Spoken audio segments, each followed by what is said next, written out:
Hey, Tom with Coin Lifestyle, and I want to do some battleground training with you. We get hit all the time with, oh, it's a Ponzi scheme, and I look at people and I say, if this is a Ponzi scheme, so is the U.S. government, so is the Treasury, so is the stock market, and you really have to know the definition of a Ponzi scheme. That's where people are taking in current money to pay, people out in the future. They're taking in existing money to pay off people that have already come in.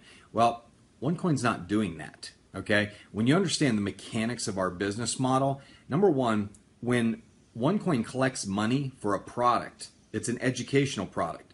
Once they sell that to an individual, they have no future financial obligation to that individual. Do you understand that? They could shut the doors tomorrow if they wanted to. They've delivered the product that they promised. They're not promising 2.2% a month or 2.2% for every unit you have. They're not doing any of that, folks. Do you understand? You don't even have to put the tokens into mining if you don't want to. Now, I know a lot of people, that's the reason they get the package, is because they want to learn how to mine. They want access to that energy, those tokens, to acquire more coins. Okay, so I get that. But you know what? The company does not require you to mine coins. So you could come and buy the educational package. You could come buy One Academy and never mine the first coin in the world. So how could it be a Ponzi scheme if you are not required to put money in, if you're not required to take deposits out, if you're not required to keep money in, if the company has no future financial obligation to you, how in the world can it be a Ponzi scheme? Okay? Go to Black's Law Dictionary and look it up. The company is not paying interest payments. They're not paying money to you based on money they've collected. They pay a commission on a product the week they get it. There's a 2-week delay. You get it on the Monday you get credited, and the next Monday you get paid out. Standard 2-week refund policy. When you think about it. So it's not like the company is collecting money, okay?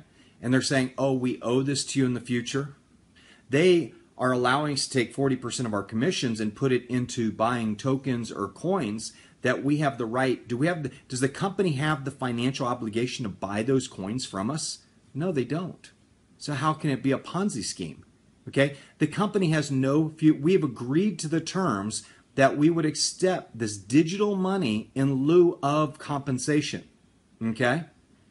When you think about it, after we give our money to the company, what is their only obligation? Well, technically, their only obligation would be, and it's not a Ponzi-related issue, is they really should keep an exchange open for us and a blockchain and the servers for our e-wallets. Okay? So that is the only company's obligation. Okay? That's the only obligation the company has, is to keep an exchange open. Now, what if they put us on a public exchange? What if they allow us to move our coins into public wallets? OneCoin could shut their doors tomorrow, and they wouldn't have any future financial obligation to us. Are you seeing the point I'm coming back to? The company has no future financial obligation to us. Okay? People say, well, they're adjusting the rate of the cryptocurrency, and it's making people want more. No, people wanting more, the more tokens going in to the algorithm are adjusting the mining ratios, which is affecting the overall price. Guess what? Bitcoin does the same thing. Guess what? When the U.S. government sells bonds, they do the same thing. They have an algorithm, too, that determines bond pricing. Okay? So if we're a Ponzi scheme, what the Treasury does in issuing bonds is a Ponzi scheme. Okay? And they're probably more so one than OneCoin is, because they're issuing bonds to pay off future debt. Now, that's more of a definition of a Ponzi scheme. When you take in new money to pay past investors. Now tell me that's not what the U.S. government's doing, or any government's doing, not just the U.S. government. So think about your educational terms here for a minute. Think about your concept for a minute. The Treasury Department sells new bonds to do what? To pay interest on debt that we have issued in the past. Now look up the definition of Ponzi, and I think you'll find that closer to the model of a Ponzi scheme. Okay? So when you run across somebody that says, oh, it's a Ponzi scheme, you look at them in the eye and you say, you obviously don't know the legal definition of a Ponzi scheme. You obviously are ignorant. You are obviously misinformed.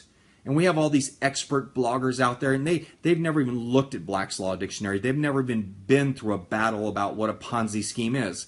They just throw the term out there because it gets them search results. Oh, it's a Ponzi scheme. That'll scare everybody. Everybody knows what a Ponzi. Nobody even knows the history of Charles Ponzi, hardly. But they use the word Ponzi and people don't even know what it means. They don't even know the definition of it.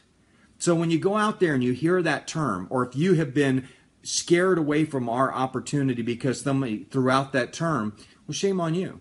You know, you had some ignorant fool talk you out of an incredible opportunity for you to be able to create wealth because you don't know the facts. You don't know what the legal definition of it is.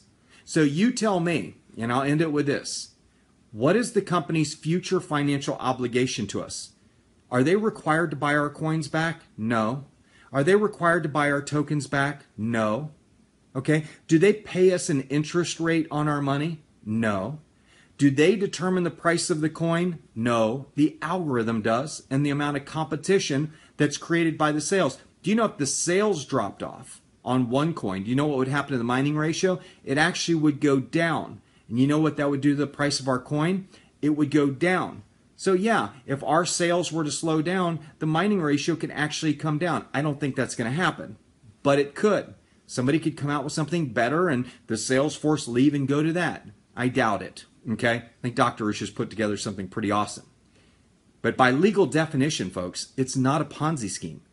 And if you meet somebody who says it's a Ponzi scheme, you look them straight in the eye and you tell them, you're absolutely wrong. You obviously don't know what the legal definition of a Ponzi scheme is. If you did, you wouldn't be saying that. And when they challenge you, say, tell me what the company's future financial obligation is to pay its members after they pay their fee. You understand, we buy an educational package. The company pays our commission. And then after they pay our commission, guess what?